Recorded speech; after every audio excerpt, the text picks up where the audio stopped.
I'm stringing Christmas lights along the roof edge when I hear them through the open garden window below. Mom's voice carries up clearly in the crisp December air. She thinks she's earning her place with those tools, Patricia says with a laugh that chills me more than the Oregon winter. Once the title's clear, she's gone. Well, she's always been handy, Savannah replies, her tone dripping with the same dismissal. At least we got a free renovation out of it. My hammer slips from my grip and clatters down the shingles. I freeze, strings of multicolored lights tangled around my fingers like Christmas snakes. 3 years of renovations. $64,700 of my own money invested. Countless weekends sacrificed. All because Dad promised me equity in our family home when I returned to help Mom through her health crisis. Callie, everything okay up there? Mom calls, her voice suddenly honey-sweet. I swallow hard, forcing steadiness into my voice. Fine. Just dropped my hammer. Well, be careful, dear. We wouldn't want you to fall and hurt yourself. The concern sounds genuine, but now I hear what lurks beneath it, the same tone she'd use if a hired contractor had an accident on her property. My mind races back to 5 years ago. Dad sitting across from me at my apartment, looking uncomfortable in his tweed jacket, too warm for the small space. Your mother needs you, Callie, he had said, economist's eyes calculating behind his glasses. Move back home, help with her medical appointments, and you'll get a share of the house. It's only fair. I'd believed him, packed up my growing construction business and moved back to Eugene. When Mom started suggesting renovations for the family's future, I offered my skills and checkbook freely. Her insistence that I cover vacation costs and medical bills seemed reasonable with the promise of equity waiting. That night, I carefully photograph every renovation receipt, every email exchange with my father. My fingers tremble as I sort them into folders on my laptop, ears tuned to the creak of floorboards in the hallway. The door opens and Mom glides in with a teacup, her silk robe whispering around her ankles. Still working? You're always at that computer or swinging a hammer. Why not join us in the living room? Savannah and Garrett are sharing their vacation photos. I close my laptop with a measured click, just making sure everything's documented properly for the family legacy. My voice surprises me with its steadiness. She sets the tea beside me with a smile that doesn't reach her eyes. Always so organized. Savannah was just saying how proud we are that you've kept up with your little tool hobby all these years. My throat tightens. It's not a hobby, Mom, it's a business. A successful one. Of course, dear. She pats my shoulder. Though not quite like Garrett's law practice. Now that's a real profession. Savannah certainly chose well, didn't she? A proper provider. I think of the check I wrote last month for Mom's cruise. The renovation costs that now total exactly $64,700. The equity I was promised as the only payment for 3 years of work. I provide just fine, I say quietly.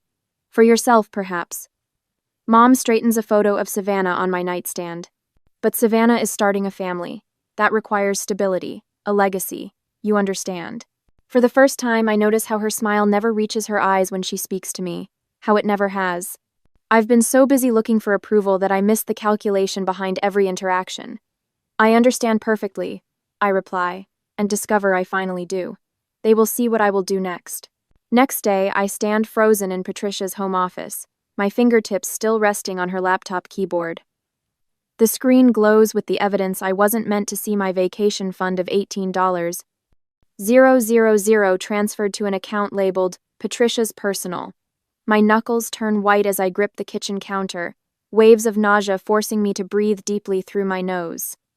But it's the document titled Property Transfer that truly steals my breath. Savannah's name highlighted in bright yellow.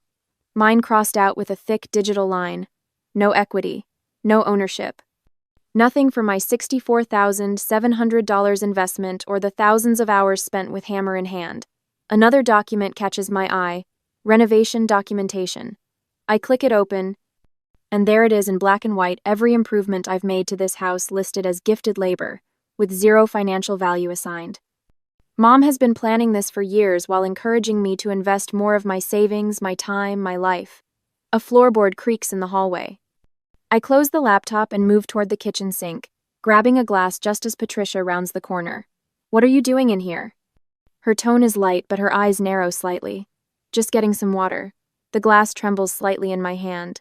I thought you and Savannah were shopping today. Change of plans. She smooths her cashmere sweater. Garrett joined us for lunch instead. He's with Savannah in the living room now. All three of you home early. How convenient. The words slip out before I can stop them. Patricia's smile tightens. We need to discuss some family matters. Join us in my office? The walk down the hallway feels like a march to execution. When I enter the office, the power dynamic is unmistakable. Patricia sits behind her desk, Savannah and Garrett standing beside her like loyal sentries. Family photos featuring only Savannah gleam from the polished surface. I spot my construction awards hastily shoved behind some books. Callie, dear, we need to talk about the house. Patricia begins. What about it? I keep my voice steady despite the pounding in my chest. Well, these lovely improvements you've been making. Patricia waves her hand dismissively at the custom shelving I installed last month. While we appreciate your hobby work, this is my house. Hobby work? The words feel like acid on my tongue. Garrett steps forward, all tailored suit and practiced smile. What your mother means is that we've been documenting all renovations as voluntary family contributions. He slides a folder toward me. Legally speaking, there's no financial obligation to you. We're actually planning to sell next year, Savannah adds, not meeting my eyes. The renovations you've done will really boost the asking price. Selling? But Dad promised me. Your father isn't here, Patricia interrupts. And verbal promises aren't binding, are they, Garrett? Not without substantial documentation, he confirms with a small, satisfied nod. Patricia folds her hands neatly on the desk. You've always been good with your hands, dear, but this is a family matter and Savannah is starting a real family. My gaze drifts to Patricia's drawer, partially open. A folder labeled Dean peeks out my father's college friend. Another piece of the puzzle clicks into place. So I lose $64,700 in renovation costs and get nothing in return? My voice sounds distant to my own ears.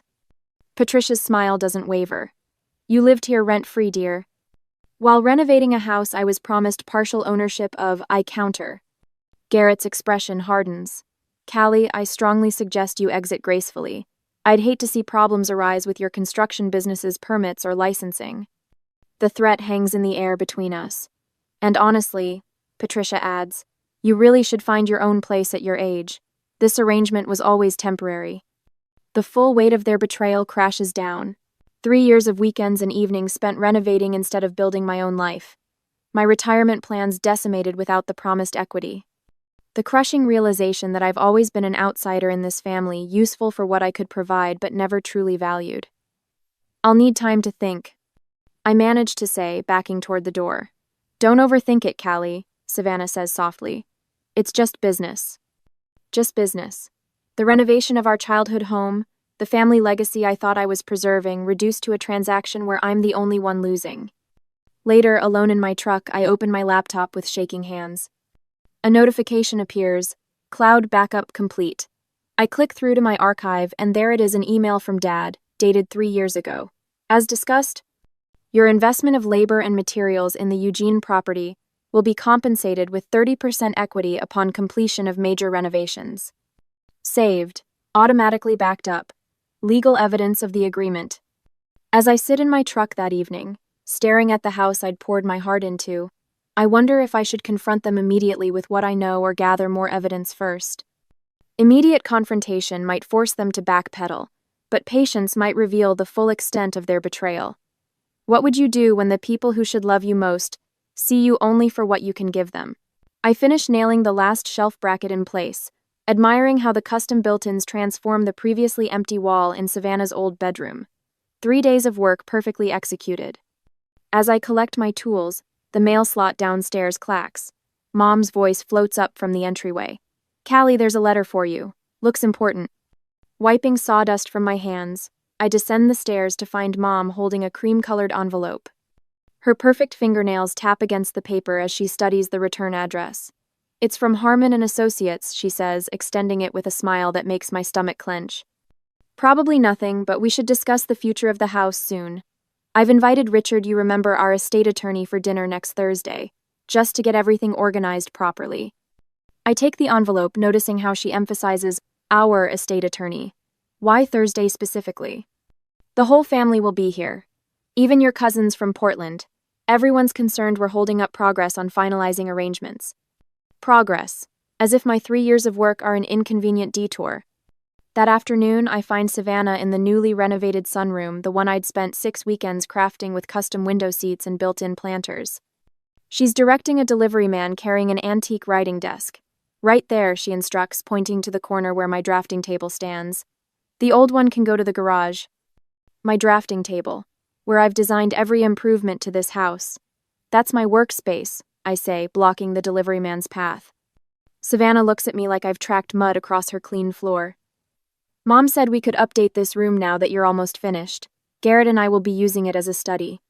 Later that week, I overhear Garrett on the phone in the kitchen I renovated, leaning against the island I built by hand from reclaimed oak.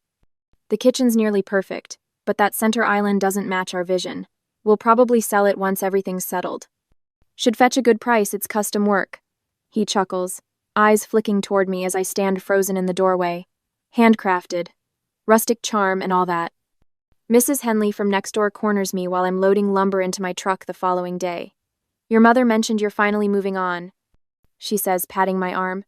Such a shame. We've all noticed how much work you've put into that old house, but I suppose it's time you had your own place. My grip tightens on the 2x4 until splinters dig into my palm.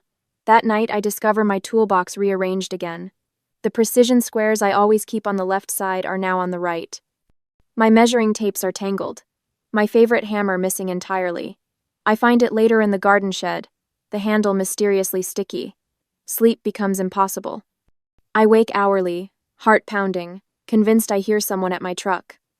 I triple-check the padlock on my toolbox before going to bed, then check it again at 2 a.m., 3 a.m., 4 a.m. Monday morning, I find the renovation plans for the master bathroom, the last major project soaked through. The elaborate tile design I'd sketched by hand reduced to bleeding ink. Oh dear, Mom says, holding a dripping coffee mug. How clumsy of me. You'll have to redraw them. That evening, I install a small motion-activated camera in my truck's cab. The next morning, another in my bedroom doorway. By week's end, I have timestamps documenting every accidental tool relocation, every misplaced invoice. While searching for my backup renovation plans in Dad's old office, I discover a shoebox hidden behind his reference books. Inside, yellowed envelopes addressed to Mom in unfamiliar handwriting, dozens of them spanning 20 years. The name on the return address, Dean Harrington. The first letter I open contains details of a weekend in Cannon Beach. The dates align perfectly with Dad's economics conference from my childhood. The second describes financial arrangements. I don't need to read more to understand everything. At the lumber yard on Tuesday, Frank squeezes my shoulder as I inspect a shipment of cedar planks. Your dad stopped by yesterday, he whispers, glancing around to ensure we're alone. Asked about material costs for everything you've done. Said it was time he knew the truth. Thursday evening arrives with the scent of Mom's signature roast filling the kitchen. I enter to find her arranging white roses in a crystal vase, the one I carefully restored after finding it cracked in the attic. I hope you're not planning to make a scene tonight, she says without looking up. This house was never going to be yours. You were just helping family like daughters should. My hands remain steady as I place my tool belt on the counter. Family doesn't exploit family. I've been a contractor to you, not a daughter. She sighs dramatically. You're being dramatic. This is why we couldn't trust you with inheritance matters. The words hit me like hammer blows, but for once they don't leave bruises. The revelation washes over me with unexpected clarity. I don't need her approval. I never did. I've built homes for strangers who showed me more respect than my own family, I say quietly. That ends tonight. Frank arrives first, carrying a leather portfolio. Complete records of all materials purchased through my yard for the Monroe property renovations, 2022 through 2025, with current market valuations, he announces, handing me the binder with a wink. My business partner Megan follows with her professional photographer, documenting each renovation with before and after comparisons. The transformation in Mom's expression as strangers catalog her home is worth every splinter I've ever pulled from my fingers. For the first time in years, I stand at my full height in this house. When Mom attempts her usual dismissive glance, I hold her gaze until she looks away. Back in my bedroom, I assemble my digital portfolio, every invoice, screenshot of conversations with Dad promising equity, and a spreadsheet breaking down all $700 in renovation costs. The documentation of 3 years of exploitation, compiled with the same precision I use to level foundation beams. Just before 7, I slipped downstairs to peek through the dining room door. There, already seated at the head of the table I refinished by hand, is Dad. His face is grim as he reviews a stack of documents, and he doesn't look up when Mom calls his name. I take a deep breath and walk forward, laptop under my arm, into the battle I've spent 3 years unwittingly preparing for. With my dad's support, they will see how I am. I arrange my documentation in precise order, each paper and photo a bullet in the chamber. Dad sits at the head of the dining table, the one I refinished by hand last winter, his face a roadmap of disappointment. Mom and Savannah enter together, their matching, confident smiles faltering when they spot him. "Charles," Mom says, her voice honey, sweet but trembling at the edges. "We weren't expecting you until 7. "I imagine there are quite a few things you weren't expecting, Patricia." Dad adjusts his glasses, a gesture I've seen thousands of times before important lectures. The estate attorney, Mr. Pemberton, glances between them, sensing the tension. Garrett follows behind Savannah, his lawyer's briefcase clutched like a shield. I clear my throat and open my laptop. Since we're all here to discuss the family property, I've prepared a comprehensive overview of my contributions. I connect my computer to the television installed during my 2nd year of renovations. The screen flickers to life with a spreadsheet detailing every renovation, date, cost, and corresponding increase in property value. As you can see, I've invested exactly $64,700 of my personal funds. My voice emerges steady, professional, the same tone I use presenting bids to clients. Additionally, these improvements have increased the property value by 43% according to 3 independent appraisals. I click through photographs before and after shots of each space I transformed. The kitchen with its custom island, the master bathroom with the marble shower surround, I installed piece by piece over 6 weekends. The wraparound porch that previously sagged but now stands as the envy of the neighborhood. With each image, Mr. Pemberton removes his glasses, rubbing the bridge of his nose. Garrett shifts in his chair, whispering urgently to Savannah, whose smirk has vanished. Most importantly, I say, clicking to the final slide, I have Dad's email promising me equity in exchange for returning home and providing these renovations. Mom stands abruptly. This is ridiculous. Callie has always had emotional problems. She misunderstood family conversations and... Patricia. Dad's voice cuts through the room like a table saw. I've been conducting my own investigation into the family finances. Mom's face drains of color. Charles, you never cared about the house before. Why start now? Because our daughter called me last month, concerned about your behavior. Dad opens a folder of his own. I found your transfers to Dean's account particularly interesting. The room goes silent. Even the grandfather clock I restored seems to hold its ticking breath. Dean? Savannah asks. Dad's college friend? Dad slides several bank statements across the table. Your mother's been transferring funds to him for years, including money earmarked for Callie's promised equity. Mr. Pemberton clears his throat. Given these circumstances, I cannot in good conscience proceed with the property transfer as previously discussed. The silence stretches like drying wood glue. When Dad asks if I want to pursue legal action against Mom and Savannah, I find myself hesitating. Would seeking maximum financial compensation bring true justice? Or would walking away, completely leaving them to face each other, be the more powerful statement? Before I can answer, Dad turns to Mr. Pemberton. I want to formally acknowledge Callie's investment in this property. Her contributions represent significant financial and time commitments that must be protected. Frank, who arrived quietly during the presentation, steps forward. As Callie's primary materials supplier, I can confirm the quality and market value of these improvements. They're professional-grade work better than most contractors in the state.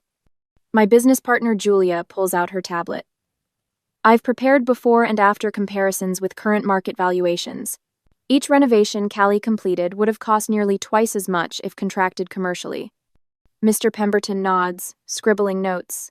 I recommend immediate revision of the property documents to protect Miss Monroe's interests. This situation has serious legal implications. Dad squares his shoulders. I intend to ensure Callie receives fair compensation regardless of Patricia's wishes. The property transfer to Savannah alone will not proceed. Across the table, Savannah's confident posture crumbles as Garrett turns to her. Did you know about this? He hisses, loud enough for everyone to hear. Mom stands, grabbing her purse. I think we should continue this another time when everyone's calmer. Patricia, Dad says quietly. For once in your life, please stay and face the consequences of your actions. I notice Mr. Pemberton now addresses his questions directly to me rather than Mom. The power in the room has shifted like a house settling on its foundation. Dad glances toward the study door, the one room I hadn't renovated. Patricia, I think we need to have a private conversation. As they disappear into the study, I realize I'm standing taller than I have in years. 3 days later, Patricia and Savannah corner me in the kitchen as I pour my morning coffee. Mom's silk blouse rustles as she leans against the counter I installed last spring. Savannah hovers beside her, both of them blocking my exit with practiced casualness. We've been talking. Mom begins, her hands trembling slightly against the marble. And we think there's a reasonable compromise here. I take a deliberate sip, noting how her eyes dart to Garrett, who lingers in the doorway. His legal pad is tucked under his arm, always the attorney, even in family matters. A reduced equity percentage, Savannah offers, her voice rehearsed. 15% instead of the half Dad promised. It keeps the family together, and you still get something for your contributions. Mom reaches for my arm, her fingers cool against my skin. After all I've done for you, raising you alone while your father was always working. Her voice breaks with practiced precision. I never thought my own daughter would turn on me like this. Fighting us will cost more than it's worth, Garrett adds from the doorway. Financially and otherwise. Mom's smile returns, thin and hopeful. We can just be a family again and forget all this unpleasantness. Isn't that what matters most? The coffee burns my throat as I swallow it down. For 3 years, I've swallowed everything else. Their dismissals, their manipulation, their lies. Not anymore. I've been recording our conversations, I say quietly, setting down my mug with a solid thunk against the counter. Since the night I heard you both through the garden window. Mom's face drains of color. Savannah's mouth opens, then closes. I pull out my phone, tap the screen twice, and their voices fill the kitchen. Once she's gone, we can finally renovate properly. Get a real contractor who knows what they're doing. I tap again. Charles never has to know how much she actually put into the house. The documentation shows it all as gifts. You can't, Savannah starts. I can, and I did. I pocket my phone. And that's not all. Remember Adam's historic properties? They hired me last month after seeing your kitchen. The one you told your friends was designed by a professional from Portland. Garrett steps forward. Callie, let's be reasonable. I've secured 3 major contracts in the last month alone. My company's booked solid for the next year. I look directly at Mom. And I bought property on Willamette Street last week. My own place. With my own money. Their expressions shift from confidence to confusion. I don't need this house, I continue, feeling lighter with each word. I just needed you to face what you've done. The back door opens. Dad walks in holding a manila envelope, his professor's posture unusually straight. I've signed the papers, Callie. My portion of the property rights are legally transferred to you, effective immediately. Mom's gasp echoes through the kitchen. Charles, you can't. It's done, Patricia. His voice is quiet but final. I lead them all to the living room, the showcase of my renovation work. Family photos I'd carefully preserved and displayed line the walls. The custom built-ins I constructed frame the fireplace. The hardwood floors I'd spent weekends refinishing gleam in the afternoon light. Without a word, I begin removing only what I personally built or restored. The side table with hand-carved details. The reading lamp with a base made from reclaimed wood from our old barn. The floating shelves that took 3 weekends to perfect. By the time I reach the fireplace, half the room's furnishings are gone. What are you doing? Mom's voice pitches higher as I kneel before the mantelpiece, the one I'd carved for her birthday last year, with roses matching her garden. I unscrew the first brass fitting, taking what's mine. You can't take that, it's part of the house now, Patricia protests, stepping forward. I remove the custom mantle, revealing the old cracked one beneath. I'm not taking anything that isn't mine. I'm just no longer giving it away. Dad clears his throat. Patricia, I'll be initiating divorce proceedings this week. I've already updated my will. Mom sinks onto the couch, her perfect posture finally broken. I turn to Savannah, whose eyes have gone wide and wet. The house is yours now, I tell her, hefting the mantle under my arm. Let's see what you build. Outside, Frank waits by his truck to help load my belongings. As we work, I overhear whispers from the neighbors about Patricia moving in with Dean, while Dad has already looked at an apartment downtown. My phone buzzes that evening, Savannah's name on the screen. I silence it, continuing to arrange my tools in their new space. There will be time for that conversation, but not today. A week later, the estate attorney's office calls about financial settlement negotiations. I listen to their terms, make my counteroffer, and hang up feeling strangely peaceful. When the knock comes at my new front door, I'm not surprised to see Dad's familiar silhouette through the glass. He hands me a handwritten letter without a word, then helps me position the reclaimed dining table in what will become my new home built with my own hands, on my own terms. A year later, sawdust dances in the sunlight streaming through the workshop windows. I trace my fingertips across the cherrywood tabletop I've been sanding for hours, the silky smoothness confirming it's ready for staining. Behind me, two of my employees debate the merits of different joinery techniques for a Victorian restoration project we landed last month. Miss Monroe? Ethan calls from across the workspace. The Sutherland invoice needs your signature. I straighten up, rolling my shoulders back. Just leave it on my desk. I'll get to it before lunch. No hesitation. No seeking approval. No second-guessing whether I deserve to be the one making decisions. The Monroe Restoration and Construction logo gleams on the wall above my workbench, not hidden in a corner or apologetically small, but proudly displayed where every client sees it first. My phone rings. I answer without checking who's calling, something I never would have done a year ago when every call might have been Mom with another emergency. Monroe speaking. Callie, just calling to confirm we're still on for dinner tonight. Charles's voice sounds different these days, lighter, with genuine warmth that makes me smile. Wouldn't miss it, Dad. I hang up and turn back to my project wall where photographs of completed restorations cover the reclaimed barnwood I installed myself. Each one represents a milestone, tangible proof of what I can build with my own hands.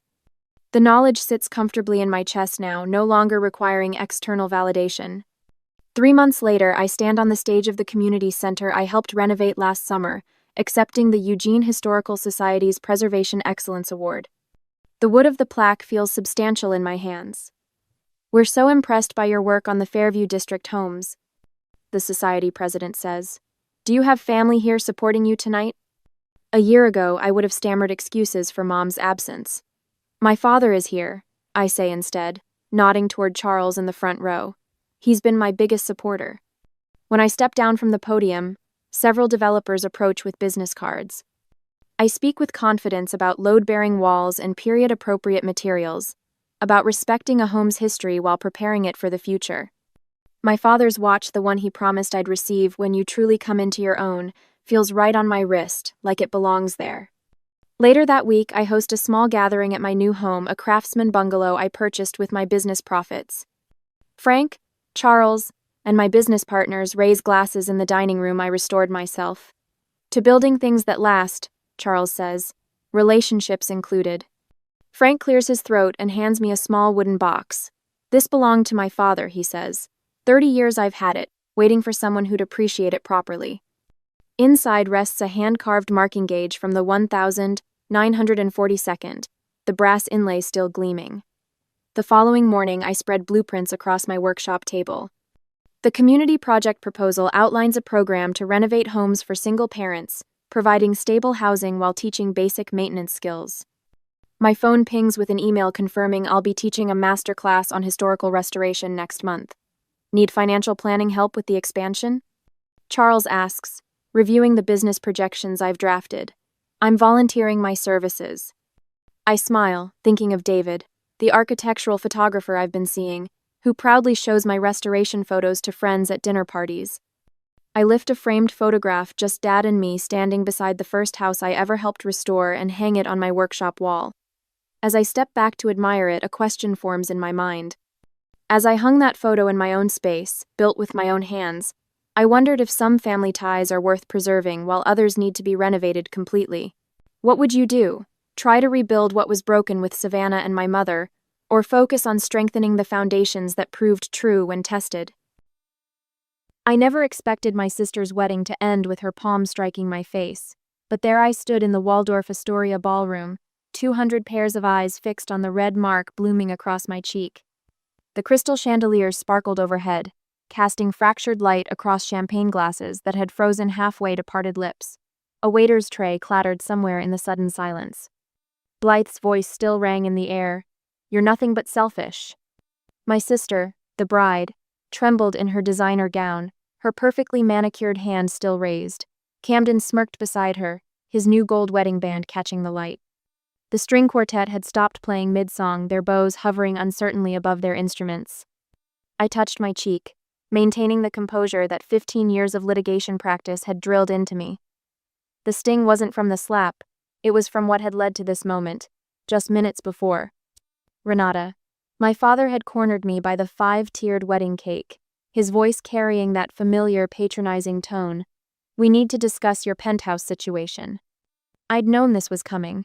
The hints had been dropping for weeks, pointed comments about Blythe and Camden's housing search, remarks about family helping family. "This isn't the time or place," I'd said, scanning the room for an escape route. Mother materialized at his elbow, her champagne glass trembling slightly. "After everything we've done for you, Renata, your sister needs that penthouse to start her real family." The words hit like ice water. My real family. Because apparently my single status at 35 made me less real, less worthy of the home I'd earned through 12 years of 100-hour weeks and sacrificed weekends. "That penthouse," I'd replied carefully, "is the result of my sacrifices. I earned it." "Sacrifices?" Mother's laugh was brittle. "We supported you through law school." "You paid my first semester's tuition," I corrected. "I worked and took loans for the rest, while attending every one of Blythe's emergencies." The memories surfaced unbidden. My law school graduation, empty seats where my parents should have been because Blythe had another anxiety attack. My first major legal victory at 27, celebrating alone because they were at Blythe's therapy session. The day I bought my Gold Coast penthouse, no family there to share my triumph because Blythe needed help moving into her 3rd apartment that year. "Your sister struggles," Father said. "You've always been the strong one." "Strong doesn't mean unlimited." I squared my shoulders. "And this discussion is over." That's when Blythe swooped in, Camden trailing behind her like a smug shadow. The train of her wedding dress whispered across the marble floor. "They told you?" Her voice carried that familiar whine. "About the penthouse? I knew you'd understand, Rennie. Camden's firm is restructuring, and the market is so awful." I said no. The silence that followed was sharp enough to cut. "No?" Blythe's perfect makeup couldn't hide her mounting color. But we need it. We're starting a family." "Then start it in a home you can afford." The words came out steady, measured. "My answer is no." That's when it happened. Blythe's face contorted, tears threatening her mascara. "You're nothing but selfish." The slap echoed across the ballroom. Phones appeared like fireflies, recording the moment. I heard giggling from Blythe's bridesmaids' table. Saw my parents' studied silence. No defense for their eldest daughter. From table 9, Judge Thompson set down his fork deliberately. Sarah Williams, the Tribune reporter who'd covered my last big case, was already reaching for her notepad. They'd witnessed everything. My cheek burned, but my hands were steady as I reached for my phone. This wasn't just about a slap. This was about years of enabling, of expectations, of treating my success as a resource to be mined for Blythe's benefit. The ballroom remained frozen, waiting for my response. Would I scream, create a scene, break down in tears? I did none of those things. Instead, I opened my messaging app and began to type. Because while they might see me as the family ATM, they'd forgotten one crucial detail. I wasn't just their dutiful daughter anymore. I was Renata Carlisle, litigation attorney. And I'd learned long ago that some battles aren't won with screaming, they're won with documentation, witnesses, and carefully chosen silence. Let them think they'd won this round. The string quartet started playing again, nervous notes filling the awkward silence. Guests returned to their champagne, though their eyes kept darting my way. Blythe's tears had already started, right on cue, Camden pulling her close as she buried her face in his shoulder. My mother stepped forward, hand outstretched. "Renata, dear, let's not..." I held up my hand, stopping her mid-sentence. The gesture was calm, controlled, and absolute. Then I turned and walked toward the exit, my heels clicking against marble in perfect rhythm. Behind me, whispers rose like smoke. They thought they knew me, the reliable daughter, the successful sister, the endless resource. But they'd forgotten something essential. I didn't become a top litigator by backing down from a fight. And this fight was just beginning. The marble hallway outside the Waldorf's grand ballroom offers blessed silence after the charged atmosphere inside. My phone feels cool and solid in my hands as I lean against a gilded mirror, its ornate frame pressing into my shoulder blade. The red mark on my cheek has already begun to fade, but the weight of what just happened settles heavy in my chest. I open my secure messaging app and type to my private professional group chat. Documented incident at sister's wedding. Physical assault, slap, following demand to surrender property. Witnesses include Judge Thompson, Tribune reporter Sarah Williams. Family attempting coerced property transfer. Preserving evidence. Advice welcome. My thumb hovers over send for just a moment before pressing down. The message whooshes away and I watch the little dots appear as my colleagues begin typing responses. Miss Carlyle. Judge Thompson's measured voice makes me look up. He stands in the hallway's arch, his bow tie slightly askew, holding 2 glasses of water. He offers me one. I saw everything, Renata. His use of my first name carries the weight of 15 years of courtroom rapport. That was assault, plain and simple. And the property demand. He shakes his head. You have options. Thank you, Your Honor. I accept the water, knowing better than to discuss potential legal action with a sitting judge. But his presence here, his quiet support, speaks volumes. Renata? Sarah Williams appears at his elbow, reporter's notepad already in hand. Her sharp eyes take in the scene. The judge, my composed stance, the phone still recording evidence. This isn't right. What happened in there? It fits a pattern, doesn't it? The question hits closer than she knows. Last year's emergency flashes through my mind. Blythe sobbing over FaceTime about her mounting credit card debt. Our parents emptying $80,000 from their retirement account to cover it. She's having such a hard time. Mother had said when I objected, not everyone can be as financially comfortable as you. Comfortable. As if 100-hour weeks and sacrificed relationships were comfortable. I appreciate your concern, I tell Sarah, my litigation voice smooth and controlled. But I'm not ready to make any statements. She hands me her business card, expensive cardstock between manicured fingers. Some stories need to be told when you're ready. Especially stories about financial abuse in high-achieving families. Before I can respond, the ballroom doors burst open. My father strides out, his tuxedo jacket straining across his shoulders as he plants himself between me and the exit. You're ruining your sister's special day. His voice carries that familiar tone of absolute authority. The same one he used when telling me to skip my law school graduation because Blythe needed someone to help her move. Again. I think, I say carefully, her special day was ruined when she chose violence over respect. Violence? Blythe appears behind him, mascara tracking down her cheeks. You've always been jealous of me, just because you're alone and bitter. That's enough. The words come out sharp enough to cut glass. Mother materializes next, her social smile firmly in place despite the drama unfolding. Darling, give her the keys or don't come home for Christmas. It's that simple. Simple. Like missing my first Supreme Court argument was simple because Blythe had another anxiety attack. Like watching them drain their retirement for her shopping addiction was simple. My phone buzzes, messages flooding in from my law partners. Michaela's name appears first. Just saw the video. I always knew your family was toxic. Need backup? The hallway feels crowded now with witnesses and family, truth and lies, past and present colliding in this gilded space. A notification pops up, the first social media post of the slap already circulating. The timestamp feels like a court exhibit. I'll remember this choice you've made, I tell them, my voice steady. All of you. Then I walk away, my heels clicking against marble like a judge's gavel.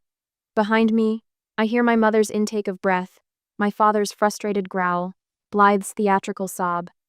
But ahead of me lies the exit, and beyond that, a future where family doesn't mean sacrifice everything, where boundaries aren't seen as betrayal, where my success isn't treated like a community resource to be redistributed at will. My phone keeps buzzing with messages of support. Colleagues offering legal advice, Judge Thompson's quiet advocacy, Sarah Williams' promise to tell the truth when I'm ready. These are the allies I've earned through years of professional integrity, not the family who sees my strength as an excuse for endless taking. In the Waldorf's elegant lobby, I paused to send one final message to my professional group. Proceeding with documentation and strategic response. Will not engage emotionally. This ends now. Because sometimes the strongest response isn't a slap back or a public scene. Sometimes it's simply standing your ground, documenting the truth, and letting consequences unfold naturally. After all, that's what good attorneys do. We build cases, brick by brick, truth by truth, until justice becomes inevitable. And this case? It's just beginning. Sunday morning light streams through my penthouse windows, casting long shadows across the Brazilian cherry floors I chose myself. My phone hasn't stopped buzzing since I left the Waldorf last night, each notification a ripple in what's becoming a social media tsunami. The video plays again on my screen, Blythe's manicured hand connecting with my cheek, the sharp crack echoing through the ballroom's perfect acoustics. Give me the keys to your penthouse. Her voice shrieks, distorted through phone speakers but unmistakable. The timestamp reads 8:47 p.m. I was there. She assaulted her own sister at her wedding. Justice for Renata. Chicago attorney physically attacked for refusing to give away her home. Witnessed this firsthand. Disgusting entitlement from bride and family. The posts multiply like bacteria in a petri dish. My inbox fills with messages from wedding guests suddenly remembering their moral courage. I totally would have said something, but it happened so fast. Always thought your sister was unstable. Your parents should be ashamed. My voicemail indicator blinks. Blythe's message, timestamped 3 a.m. How could you embarrass me like this? My wedding day, Renata. You've always been jealous because I actually have someone who loves me. Camden says you planned this whole thing to upstage me. Just wait until Daddy hears. Delete. The email from my parents arrives precisely at 9 a.m., as if maintaining proper business hours might lend authority to their demands. Renata. This situation requires immediate correction. Your sister's special day has been irreparably damaged by your dramatic behavior. We expect you to issue a public statement retracting any implications of wrongdoing and apologizing for the misunderstanding. Family loyalty demands nothing less. Mother and father. I close my laptop, but not before catching the notification that justice for Renata is trending in Chicago legal circles. Monday morning brings the first tremors of consequence. Michaela texts me before my first coffee. Blythe's firm put her on administrative leave. Something about conduct unbecoming and viral reputational damage. An hour later, Camden's broker called. Ethics review pending. Apparently attacking family members for their property raises red flags in real estate. The country club president's name appears on my caller ID. Miss Carlisle, I wanted you to know we've had a difficult conversation with your parents. The board has certain expectations about member conduct. My own office line lights up continuously. We saw how you handled that situation, potential clients say. We need an attorney with that kind of integrity. Judge Thompson's secretary emails. His Honor would like to refer the Morrison case to your firm. He specifically requested you as lead counsel. At lunch, Michaela spreads documents across my conference room table, her reading glasses perched on her nose. The assault case is clear-cut. Multiple witnesses, video evidence, prior pattern of financial exploitation. Defamation too, given their public statements. And, I prompt, knowing my friend sees beyond legal strategy. And you're not going to pursue any of it, she removes her glasses. Because you're better than that.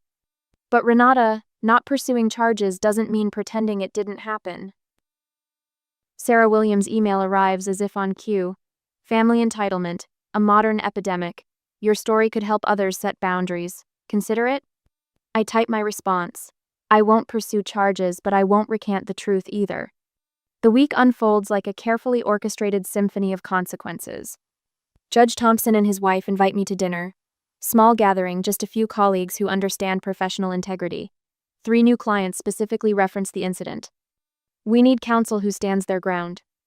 My penthouse, the source of so much conflict, feels different now. Each piece of furniture, each carefully chosen artwork, represents not just success, but sanctuary. A space earned through dedication, protected through principle. The family facade begins to crack. A colleague sends me a photo of Blythe and Camden arguing outside their apartment, her designer bag swinging wildly as she gestures. Mother's bridge partner mentions the awkward silence at their weekly game. Father's golf buddies start finding reasons to reschedule their standing tea times. Then comes Mother's text, precisely worded, "Perhaps we should talk. This situation has become uncomfortable." I wait an hour before responding, remembering all the times I rushed to smooth things over, to be the reasonable one. Not this time. "I'm available when you're ready to respect my boundaries. All of them." The sun sets on my penthouse, painting the skyline in shades of amber and gold. My phone stays quiet now, the initial storm of reactions settling into something more substantial: change. Real change, born not from dramatic confrontation but from simply standing still, holding my ground while the world adjusts its axis. Michaela sends one final text before bed. "You good?" I look around my home, my earned, chosen, protected space, and reply, "Better than good, I'm free." Because sometimes winning isn't about the fight. Sometimes it's about remaining steadfast while others face their own reflections in the mirror you've held up.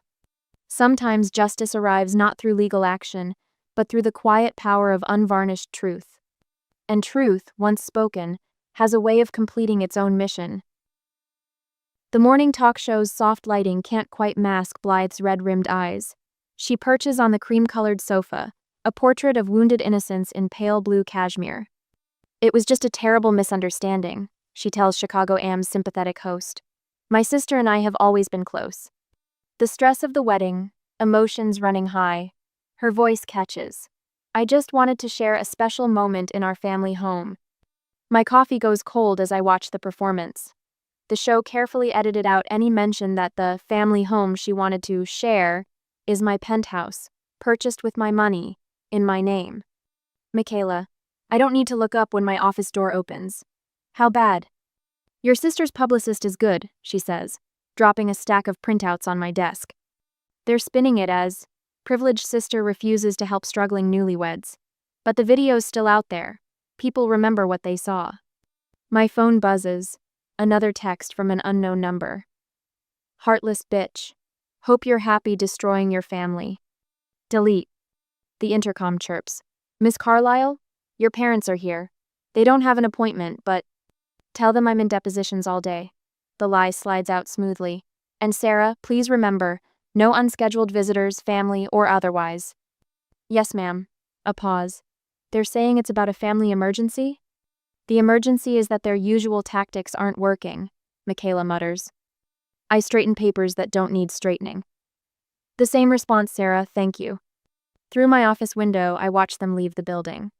Mother's Hermes scarf flutters in the wind, father's shoulders rigid with familiar disapproval. They pause by their Mercedes, clearly expecting me to rush down to make things right, like always. Not this time. The Chicago Legal Monthly arrives on my desk that afternoon. Our firm's feature article leads with a photo of me in court, focused, professional, commanding. The piece never mentions the wedding incident, but Judge Thompson's quote speaks volumes. In an era where personal integrity often takes a backseat to expediency, attorneys like Renata Carlisle remind us that true success is built on unwavering principles. My email pings with meeting requests from 3 Fortune 500 companies. "Your reputation for ethical leadership impressed our board," one CEO writes. Camden's LinkedIn update appears in my feed. "Seeking new opportunities in luxury real estate." The comments below are telling: canceled contracts, concerned clients. Consequences have their own gravity. "Did you see this?" Michaela forwards Sarah Williams' latest article. The headline reads, "Family entitlement in the age of accountability, when because we're family isn't enough." I scan the piece, noting its careful balance. No names, but the message is clear. Boundaries matter regardless of blood ties. Mother's text arrives during dinner. "We've found an excellent family therapist. Dr. Harrison has helped many families heal these kinds of rifts. Tuesday at 2? I set down my fork, considering. Their chosen therapist, their chosen time, their chosen narrative. The pattern continues. "Ren?" Blythe's number appears on my phone. "Please, my marriage is falling apart. Camden's so angry. If we could just stay in your guest room for a while." "No," the word comes out soft but absolute. "Just until things settle. We wouldn't be in your way. You're never even home. The answer is no, Blythe. Not temporarily, not partially, not at all. Why are you being so cold? We're family. Yes, we are. And family should respect boundaries. She sniffs. Mother says you're just being stubborn. If you really loved us. I do love you, I interrupt, surprising us both with the truth of it. But I won't set myself on fire to keep you warm. The line goes quiet, then. That's very rehearsed. Very lawyer-like. It's very honest. And it's final. Later, I draft my response to Mother's therapy invitation. I appreciate the gesture, but I won't attend therapy designed to make me more compliant. When you're ready to discuss mutual respect and genuine boundaries, I know an excellent counselor who specializes in family dynamics. She has no connection to our social circle and no preconceptions about our situation. I'm willing to rebuild bridges, but not at the expense of my self-respect. The choice is yours. Send. My phone stays silent after that. Through the penthouse windows, Chicago's lights glitter like scattered diamonds. Each one represents a choice. Thousands of people making thousands of decisions about who they are, what they'll accept, how they'll live. Michaela texts. Speaking at the Women in Law conference next month. They specifically requested you as co-presenter. Topic: Professional integrity in personal conflicts. I smile, remembering all the times I thought strength meant fighting. Now I know better. Sometimes strength is simply standing still, letting the truth do its work while you tend your own garden. I'm in, I reply, watching a plane's lights trace a steady path across the night sky. Like that pilot, I know my course now. Let the turbulence come. I am my own true north. Le Petit Jardin's soft lighting bathes the private dining room in amber warmth. I've celebrated countless victories here, making partner, winning impossible cases, closing career-defining deals. The irony isn't lost on me that my family would choose this space for their final stand. Miss Carlyle, your party has arrived? Antoine murmurs, his professional mask slipping just enough to show concern. They're requesting the Bordeaux you usually order for special occasions. Thank you, Antoine. Please hold off on the wine for now. They file in like actors taking their marks.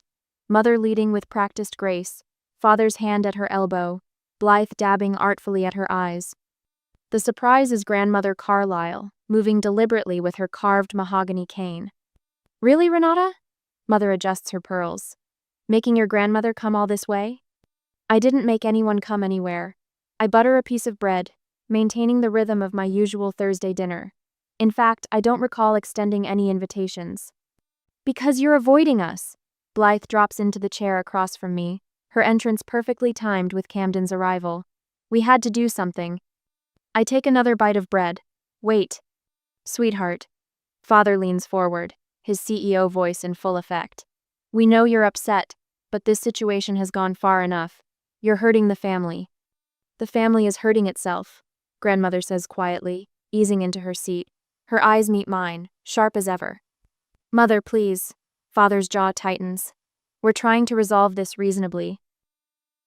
Camden places a leather portfolio on the table.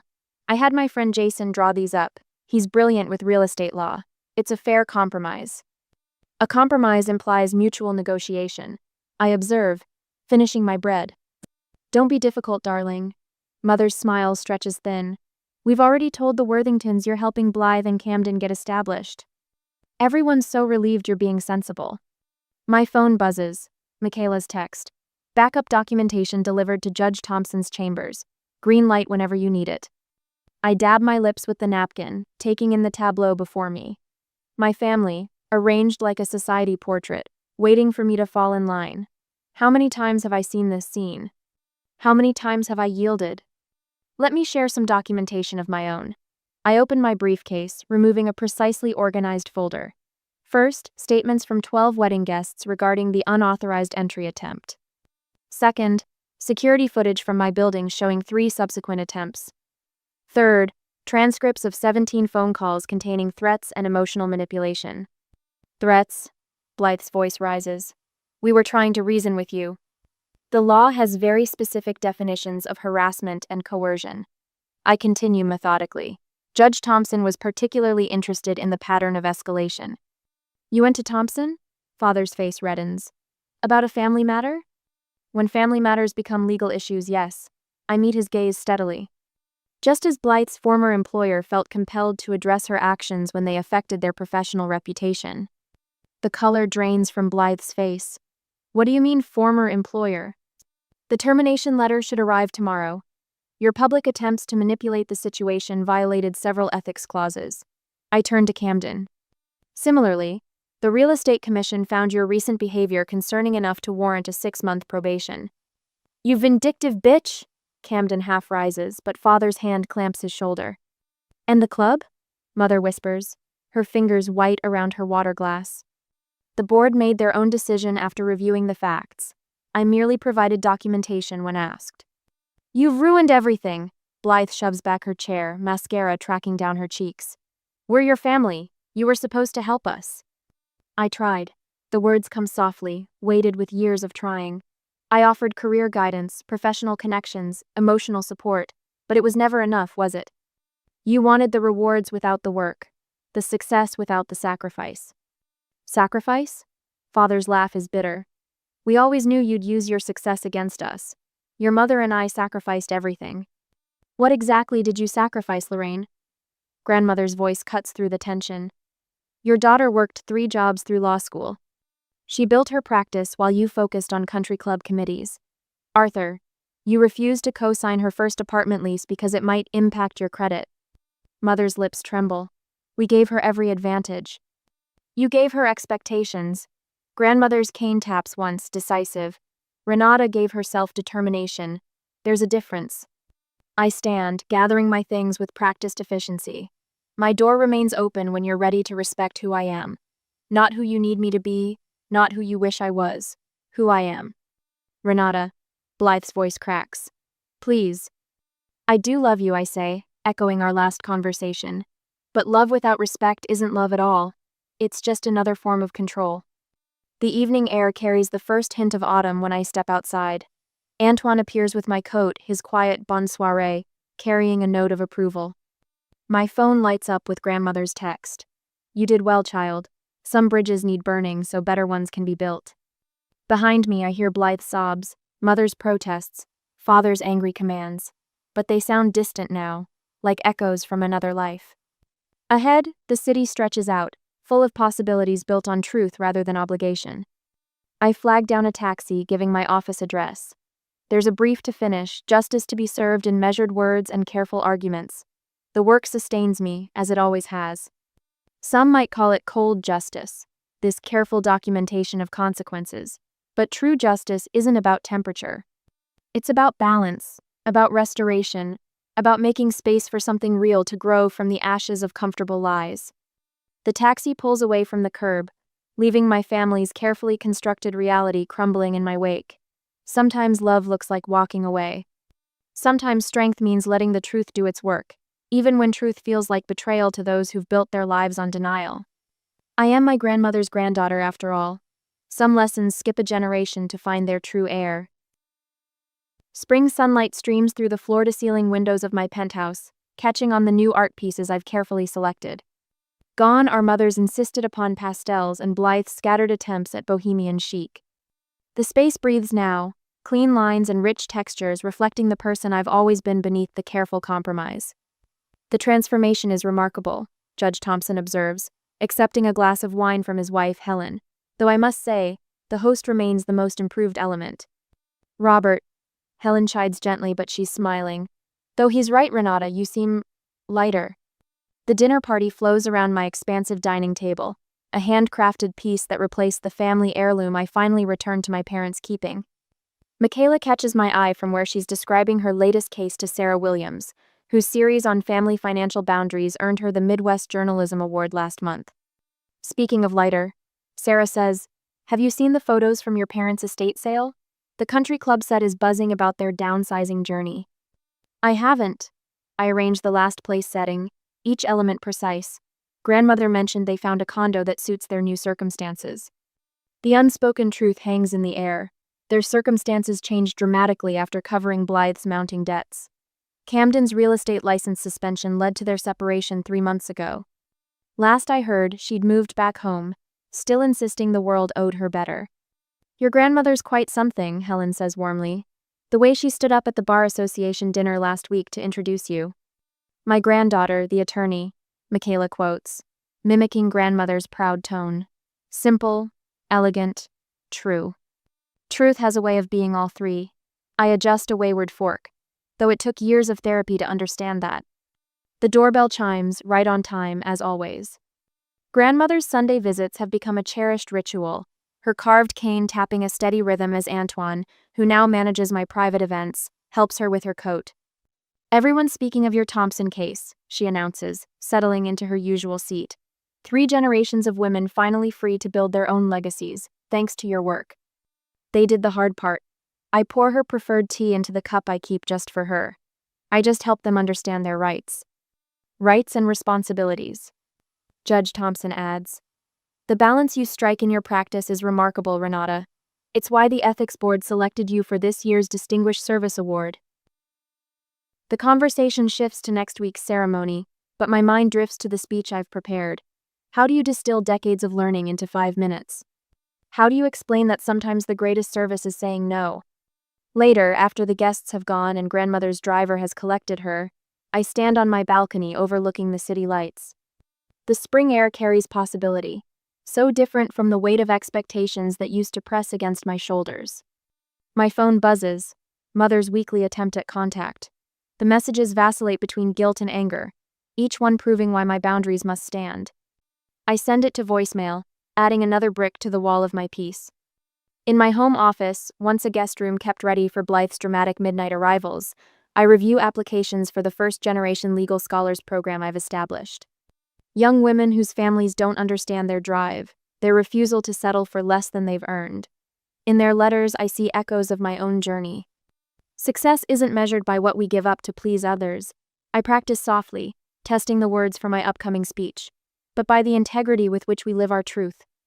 The words feel right, earned through every difficult no, every careful documentation of crossing boundaries, every therapy session unpacking the difference between love and control.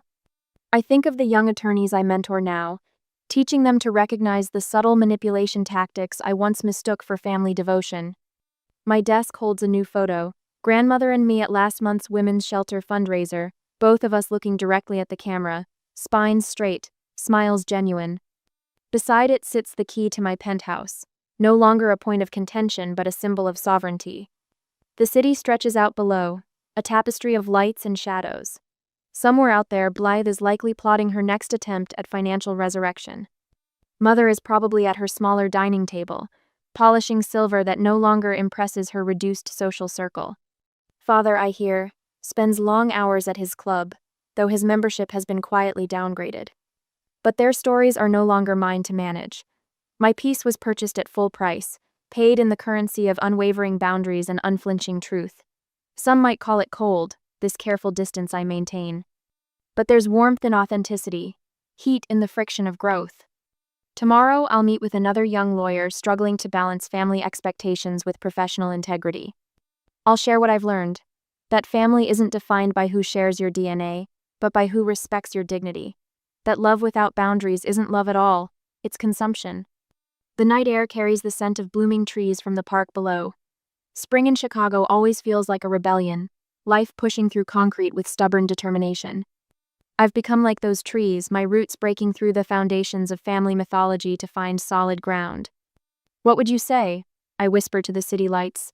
To the person watching who feels trapped by family obligations, who measures their worth in others' approval. The answer comes in grandmother's voice, sharp with wisdom. Tell them that dignity, once reclaimed, grows stronger than guilt. Tell them that truth, however painful, nourishes deeper roots than comfortable lies. I close my balcony door, securing it with the same quiet certainty I now bring to all my boundaries. Inside, my home reflects the woman I've become, strong, certain, serene. The woman who finally understood that some bridges, once burned, light the way to better shores. A text from Michaela lights up my phone. Speech draft approved by committee. You're opening the conference. I smile, settling into my favorite chair with my laptop. There's work to do, justice to dispense, boundaries to maintain. The path forward is clear now. marked not by family expectations but by the steady light of self-respect. Some might call it a lonely path, this choice to prioritize truth over tradition, respect over relation. But as I look around my peaceful home, filled with the evidence of authentic achievement and genuine connections, I know better. This isn't loneliness, this is sovereignty. And it was worth every difficult step of the journey.